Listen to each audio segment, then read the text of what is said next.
अस्सलामुअलैकुम, मैं हूं Bilal Shakir. Welcome to my channel Bilal associate and builder. आज हमारे एक स्टूडेंट ने क्वेश्चन किया है कि लास्ट टाइम उन्होंने घर बनाया था अपना, तो उन्होंने एक कमरे में 2 पंखे इंस्टॉल करवाए हैं।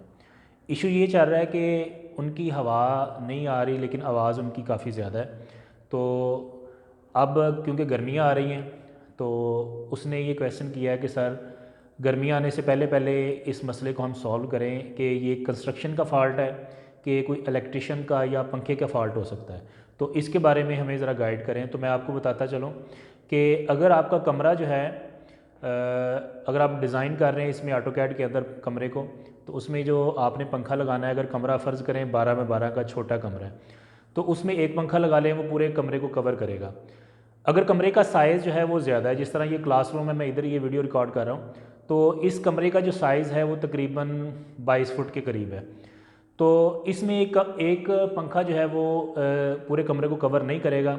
ये कमरे के हिसाब से भी होता है, बेडरूम है या क्लासरूम है या आपकी कमर्शियल जगह है, तो ये इसमें टीचर के ऊपर भी जो है वो एक पंखा होना चाहिए, स्टूडेंट्स के ऊपर भी होना चाहिए। इसलिए इस कमरे में ज़रूरी था कि 2 पंखे हम इंस्टॉल करें। तो उसमें जो चीज़ आपने जहन में रखनी है कि जिस तरह ये छत के ऊपर आपको नज़र आ रहा होगा, 2 पंखे यहाँ पे लगे हुए हैं। दोनों पंखों का जब हम इसको इंस्टॉल करते हैं, इसकी छत की पोरिंग करते हैं, तो इसमें फ़ैन बॉक्स इस्तेमाल करते हैं। तो एक फ़ैन बॉक्स के सेंटर से लेके दूसरे फ़ैन बॉक्स से सेंटर तक का मिनिमम जो है वो फासला वो 8 फुट होना चाहिए। अगर 8 फुट से फासला कम है तो फिर वो मसला होगा कि आपको हवा नहीं आएगी, लेकिन उसकी आवाज़ जो है वो पंखे की ज़्यादा आएगी। एक तो आप ये चेक करें कि अगर उसका डिस्टेंस जो है वो 8 फुट से कम है, उसको उतार के रावल बोल्ट के साथ जो है वो एडजस्ट करें हुक लगा के, तो फिर उसका डिस्टेंस जब 8 फुट मिनिमम हो जाएगा तो वो ठीक हो जाएगा।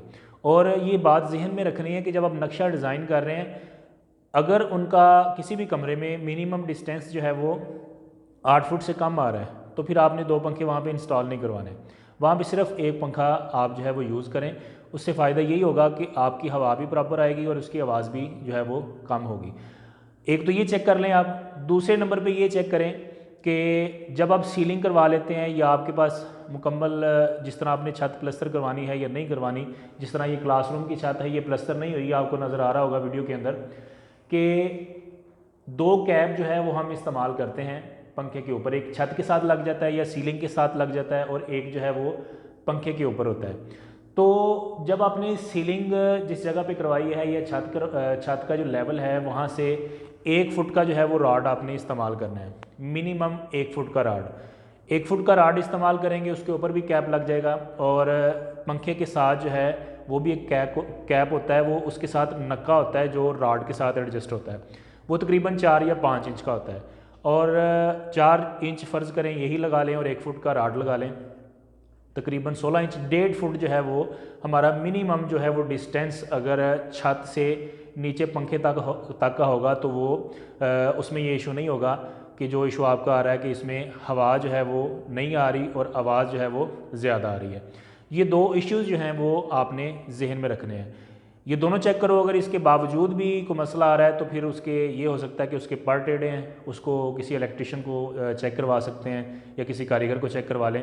अगर उसके पर भी टेढ़े हों तो फिर भी ये इशू हो सकता है कि हवा जो है वो नहीं आती लेकिन आवाज़ ज़्यादा आती है। और डिज़ाइनिंग में ये ख़ुसूसी तौर पर आपने ये बात जहन में रखनी है कि 8 फुट से कम डिस्टेंस सेंटर टू सेंटर नहीं होना चाहिए, अदरवाइज़ आपका ये इशू सॉल्व नहीं होगा। इस तरह की इन्फॉर्मेटिव वीडियोस देखने के लिए आप हमारे चैनल को सब्सक्राइब करें और बेल आइकॉन पे क्लिक करें। नक्शाजात बनवाने के लिए, कंस्ट्रक्शन करवाने के लिए, कंस्ट्रक्शन के रिलेटेड कोई क्वेश्चन करने के लिए आप हमारे नंबर्स पर रब्ता करें। शुक्रिया।